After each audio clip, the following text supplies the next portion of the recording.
You're listening to Quantum Harry the Podcast, a podcast version of the book Quantum Harry, A Unified Theory of the Potterverse by B.L. Purdom.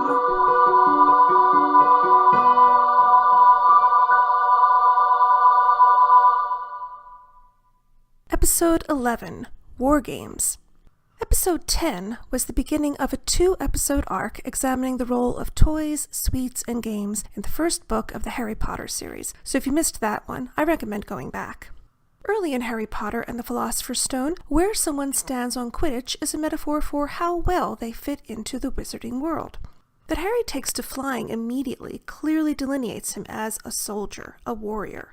It also contributes to the animus between him and Draco Malfoy. Harry's joining the Gryffindor house team as a first year and actually being good cements the separation between them. In episodes 2 through 9, I talked about how Harry steps into the shoes of the character who best embodies the ruling archetype for each book, often but not always in the climax of the book.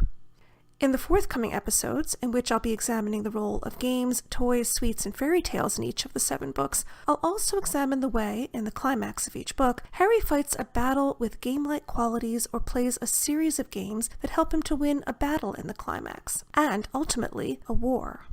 J.K. Rowling has also engaged in a clever bit of self-referential recursion in the series, because in addition to each book having a ruling archetype, each of the 7 obstacles to the Philosopher's Stone also aligns with one of the 7 books in the series. Since this is the second and last episode in which I'll be looking at these themes in Harry Potter and the Philosopher's Stone, I'll be talking about the obstacle to the stone that aligns with the first book and what this obstacle has to do with the themes of the book.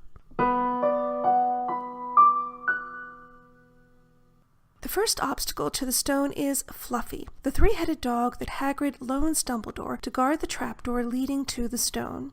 It's not a coincidence that Harry initially sees Fluffy due to Draco challenging him to a midnight duel, which he never intended to show up for.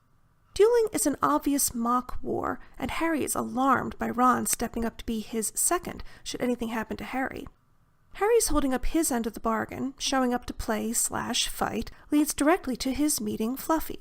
The first step to overcoming this obstacle is knowing that it exists, so this is valuable knowledge for the later battle/game, and also mirrors another time when Draco refuses to play a game that is really a war, and Harry reaps the benefits. Draco does not kill but disarms Dumbledore in the 6th book, and by doing so becomes Master of the Elder Wand, a role which will pass to Harry when he disarms Draco in the 7th book. This time, Draco refusing to play at dueling, which, again, he probably never intended to do, results in Harry being forewarned about Fluffy. On Christmas, a holiday that usually means toys, games, and sweets for children, Harry receives a mysterious anonymous gift, his father's invisibility cloak. In the 7th book, we learn that it's probably a Deathly Hallow. The cloak can be used for games, which is what James used it for when he was in school, or for war, which is how members of the Order of the Phoenix use their invisibility cloaks. Harry uses his cloak for war first, in the library's restricted section, to search for information on Nicholas Flamel.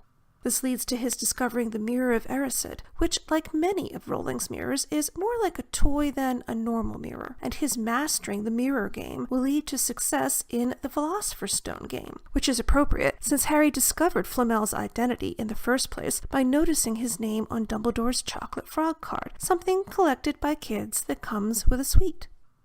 The legend on the mirror is simple backwards English. I show not your face, but your heart's desire. This isn't explained in the book, but perhaps Rowling knew that most of her readers would also master this game. Dumbledore confirms that this is how the mirror works. Just like with the Resurrection Stone, the second Deathly Hallow that Harry acquires, which is also a Horcrux, it's possible to be so transfixed by what the mirror shows that you can forget to live. Harry seems to be in danger of this, and by the end of the 7th book, we can guess what Dumbledore saw in the mirror, rather than his own image holding a pair of socks, as he claims. He no doubt sees the family he no longer has, like Harry. This mirror that seems like a toy, whose legend is written backwards, something children often do as a simple secret code, is the last defense for the Philosopher's Stone, and a game that Harry must understand to participate in the stone's protection. It's also a game that is impenetrable to Voldemort, who disregards things like this, feeling they are beneath him. Another significant Quidditch reference early in the first book is Harry learning that his father was an excellent player, and by extension of the metaphor, this refers to James's prowess in combat. Harry follows in his footsteps as a warrior, and for his training receives a metaphorical weapon at a younger age than most wizards, foreshadowing his need to engage in real combat at an earlier age as well, which he's already done with Dudley. When Snape catches Harry outdoors with the book Quidditch Through the Ages, and he confiscates it, claiming that library books cannot be taken outside the school, he impedes Harry's ability to take after James by engaging in the metaphorical combat in which James excelled. During the first match, however, Harry is attacked by Quirrell, and he's saved by Snape. It must be asked, why does Quirrell wait until the first match to attack Harry? He could do it at any time, as Harry's teacher, and Rowling could have used other reasons besides a midnight duel to get Harry, Ron, Hermione, and Neville acquainted with Fluffy. Quirrell using a Quidditch match, not another random moment, highlights the combative nature of Quidditch. It's properly engaging in a mock war to play this game, and a mock war is, symbolically, the appropriate setting for an attack. As I mentioned in episode 1, The Kids' Table, Rowling uses the snitch, the key piece in the game of Quidditch, as a metaphor for Harry by having Harry catch the snitch in his mouth during his first match. When he spits it out, he symbolically gives birth to it. It is of him. Harry and the snitch are now entangled. After this, when Harry is seeking the snitch, it can be seen as Harry pursuing a piece of himself, as though the snitch is a Horcrux for him. Paradoxically, since the snitch was originally external to him, it's both a missing part and not a missing part that's necessary for Harry to be integrated and whole. Harry is inherently complete, a whole soul, in contrast to Voldemort, but catching the snitch makes him more complete. It augments him. Besides being a metaphorical war, Quidditch becomes part of Harry's journey to wholeness. And when others catch the snitch, especially Rowling emphasizes this, it's as if they've caught Harry.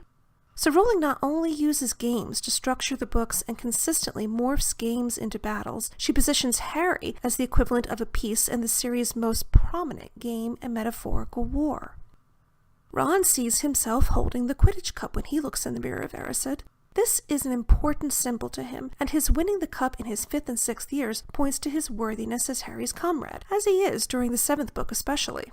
In the first book, Ron teaches Harry wizard chess, more metaphorical combat. Wizard chess is even more like war than Muggle chess. Pieces physically attack each other. It's a mock war for the humans controlling the chessmen, but a real war for the pieces on the board. This is still more training for Harry the warrior, and Ron the warrior is clearly a force to be reckoned with, having already mastered this form of combat. In Harry's second Quidditch match, Snape is the referee to protect Harry from another attack by Quirrell. But neither he nor Dumbledore tells Harry that this is why Snape is the referee, so Harry is somewhat nervous about the ref being someone he thinks is trying to kill him. Dumbledore also attends the match, perhaps because he and Snape see this as a venue in which there's a high likelihood that Quirrell will attack, despite having ample opportunity to do it at any other time. It's clear that Rowling is purposefully taking Harry from metaphorical to literal war. Quirrell engages Harry on the field of war very formally by jinxing him in the first match, and Dumbledore and Snape seem to feel that the second match again makes Harry a target. Non-game-related scenarios are not even considered by Quirrell, Dumbledore, or Snape as potential opportunities for Quirrell to attack Harry. We get confirmation in Harry Potter and the Deathly Hallows that Snape being the referee and Dumbledore's attendance at the match is due to Dumbledore's awareness that Quirrell is a threat. Quirrell and Voldemort's collective lack of scruples and Voldemort's disdain for sweets, toys, and games does not preclude their having a strong sense of the appropriate. They never attack Harry during anything other than a game that is a metaphorical battle or a literal battle with the overtones of a game. Usually that game is the most prominent one in the series, Quidditch. In Prisoner of Azkaban, Rowling introduces Dementors, whose origin she called a direct result of a debilitating depression she suffered. Wizards don't battle Dementors with violence, but with happy thoughts, and those who are recovering from proximity to Dementors are treated both as a treat and as one treats someone who's ill with chocolate, many people's favorite sweet. In the first book, in addition to bolstering Neville's spirits by telling him that he's worth 12 of Draco, Harry seems to know instinctively that chocolate is as good as a cheering charm when he offers a chocolate frog to Neville after Draco curses him. This leads Harry to seeing the words Nicholas Flamel and alchemy on Dumbledore's famous wizard card in the chocolate frog package he gives to Neville, and this leads to his working out that Fluffy must be guarding the Philosopher's Stone.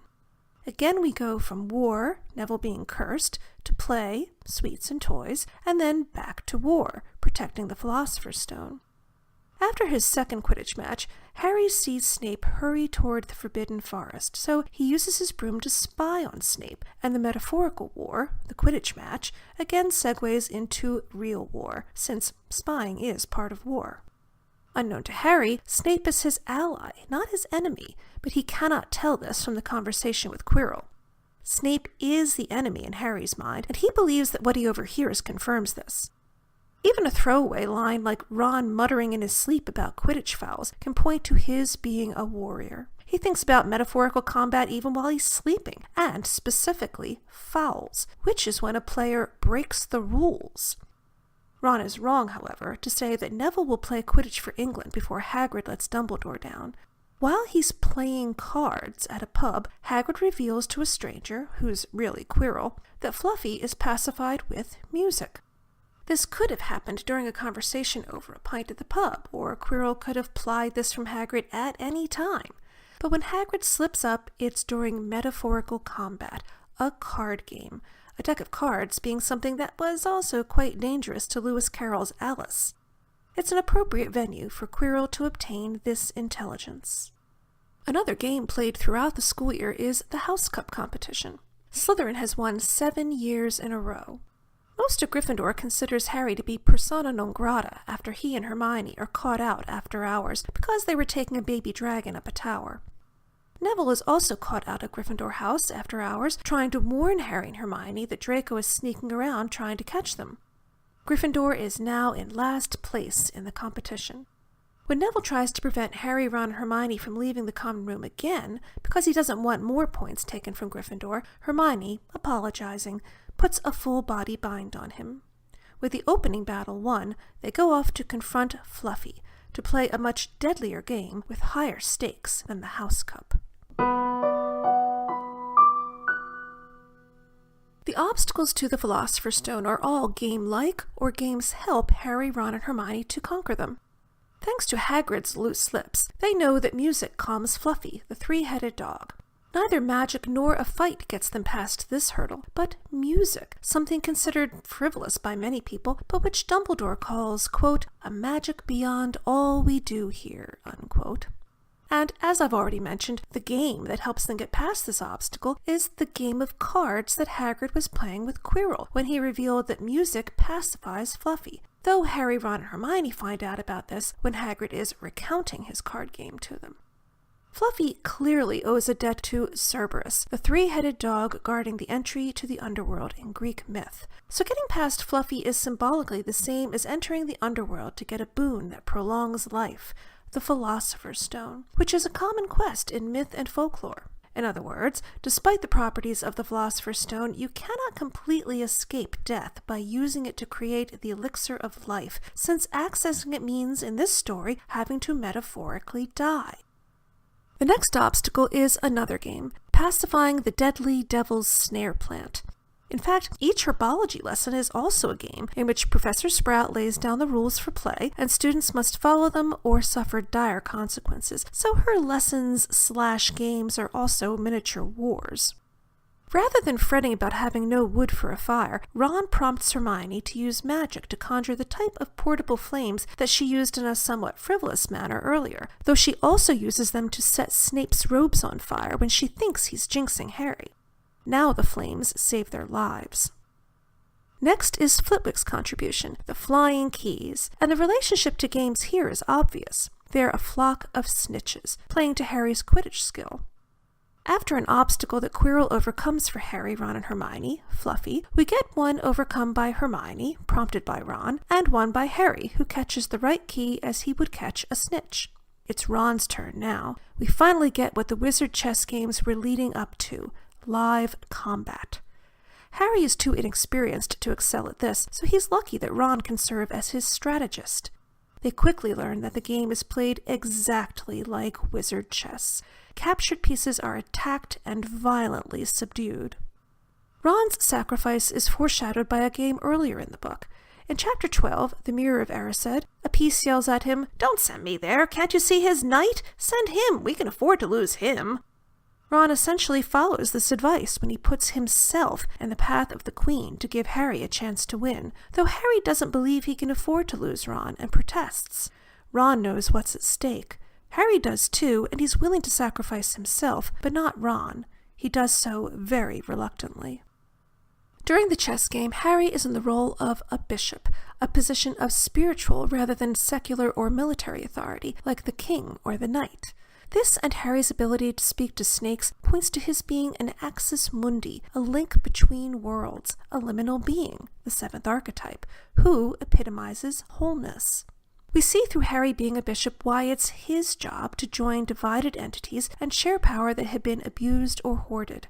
This is the role of a high priest, a holy man, a designation for him that becomes even more important in the second and fifth books. This role is revealed not through his magical education, but in a metaphorical war that is also a real war, the life-sized chess game. Metaphorical war segueing into real war is an important aspect of the books, but Harry's role as a unifier, one who shares power, puts him at odds with both gamers and warriors, and suggests strongly that, in the end, Harry will be victorious through refusing to fight, rather than attacking and vanquishing his enemy with the magical equivalent of brute force. And this is exactly what happens in Deathly Hallows. Contrary to Quirrell's assertion that those who do not seek power are weak, we see repeatedly that refraining from grasping power requires more strength of character. Harry's weapons are consistently non-traditional, healing, and uniting, rather than attacking and dividing. Rowling has created a staunchly non-traditional warrior in Harry, an anti-soldier who's successful not despite this, but because of this. We see this again in the Triwizard Tournament, which is foreshadowed by this chess game in the first book. After Ron sacrifices himself, Harry and Hermione would be at a disadvantage in subduing a troll, the next obstacle, if Quirrell had not already done it for them. They've previously played the troll game, which needs Ron. It needs all three of them, really. But it would be redundant for them to play this game again, and they would likely fail without Ron.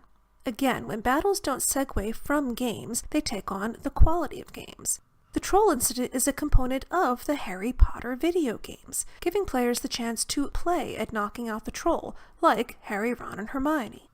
Next is another game that's a battle, one at which Hermione excels, the potion bottles. She sees that it's pure logic, and there's again a rhyme to accompany the game, which we saw when Harry entered Gringotts and when he played the Sorting Hat game.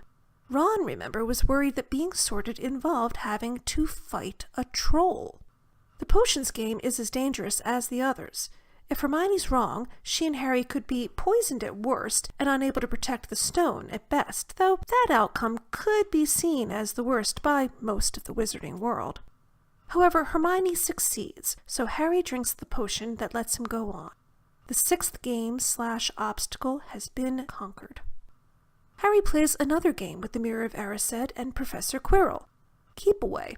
Dumbledore designs the game specifically with Harry in mind, it seems, since Harry's impulse to protect the Philosopher's Stone rather than use it allows him to acquire it from the mirror. The stone is small, like a snitch, and we know who's best at getting and holding on to a snitch, the most prominent game piece in Quidditch. The Philosopher's Stone turns base metal into gold, though it's not gold-colored itself. This ties it to the golden snitches that Harry is an expert at catching. Voldemort tells Quirrell to use Harry to get to the Philosopher's Stone, and Harry lies about what he sees in the mirror, referring to a game when he does so. He says that he sees Dumbledore shaking his hand because he's won the House Cup for Gryffindor. He pictures himself winning contests many times in the books, and Ron sees himself winning the House Cup and Quidditch Cup in the Mirror of Erised. Voldemort knows that he's lying, probably through legitimacy, but it's significant that, when faced with his mortal enemy, Harry refers to a game. He could have said almost anything, but he chooses this. Each of the 7 obstacles to the stone aligns with one of the 7 books. The first is Fluffy, provided by Hagrid. The significance of both Fluffy and Hagrid to Harry Potter and the Philosopher's Stone is that Fluffy is a threshold guardian, and Hagrid is involved in every threshold Harry crosses in this book. What tips us off to Hagrid being a threshold guardian himself is that one of his titles is Keeper of the Keys, which is also a title held by St. Peter, who is supposed to hold the keys to heaven. Now, for many Harry Potter fans, going to Hogwarts really would be like going to heaven, but in a symbolic sense, Hagrid is not just the herald of Harry's adventure when he brings him his letter in the hut on the rock. He is himself a key, a talisman that Harry has with him when he is crossing many thresholds throughout the series. He's even the one who carries what he thinks is Harry's dead body after Voldemort puts the killing curse on him in the 7th book. Though in that case he is symbolically carrying Harry back into the world of the living, away from heaven, yet another threshold. So it is appropriate that Hagrid is the one to do this, in addition to its being a pietà moment, reminiscent of many representations in art of the Virgin Mary holding the crucified Christ. There are 7 threshold crossings for Harry and Hagrid in the first book alone, and these are yet another set of recursive links to the 7-book series, in addition to the 7 obstacles to the Philosopher's Stone, each aligning with one of the books, and each book having a ruling archetype.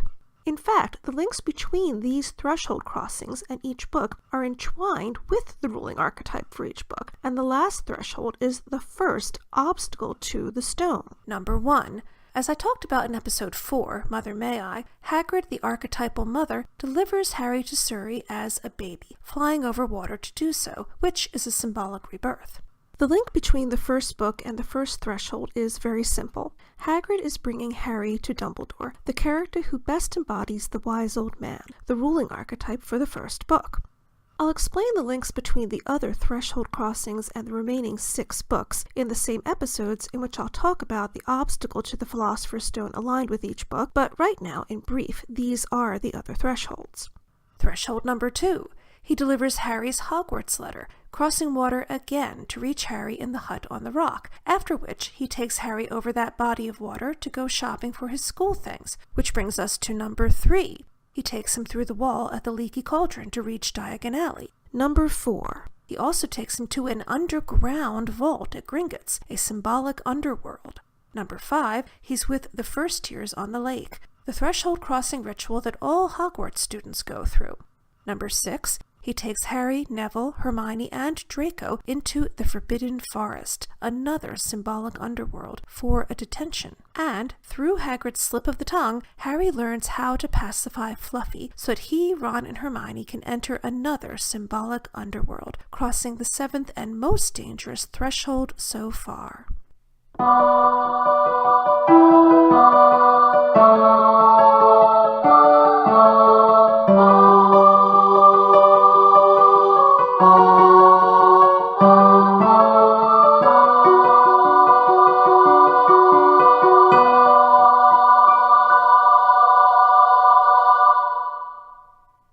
Harry has been involved in a real war, so it's unsurprising that he misses the last Quidditch match in his first year.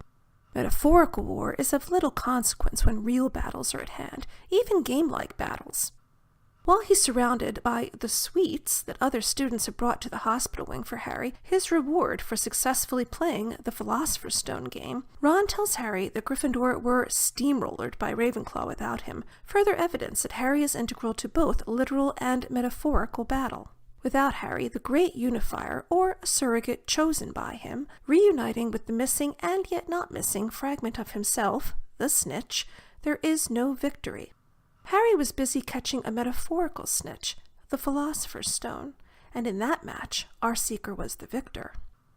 The final metaphorical war of the book is the competition for the House Cup, in which the real war, protecting the Philosopher's Stone, now contributes to success in a game. Through their acts of bravery, skill, and ingenuity, Harry, Ron, and Hermione amass nearly enough points for Gryffindor to win the cup. It's Neville, however, who puts them over the top with his final 10 points, awarded because he stood up to his friends, which Dumbledore esteems as much as standing up to enemies. We don't learn why he feels this way until the last book, and even then, we don't truly learn the reason until J.K. Rowling opens a certain closet door and lets Albus Dumbledore out into the open at last. You've been listening to Quantum Harry the Podcast, a podcast version of the book Quantum Harry, A Unified Theory of the Potterverse by B.L. Purdom.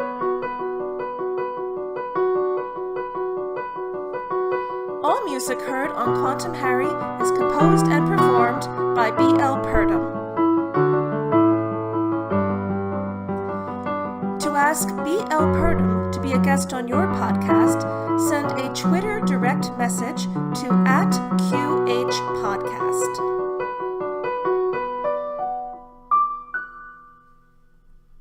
Next time on Quantum Harry, Episode 12, Grow Up Now, the beginning of a 3-episode arc exploring the role of games, toys, and especially fairy tales in Harry Potter and the Chamber of Secrets. I hope you'll join me.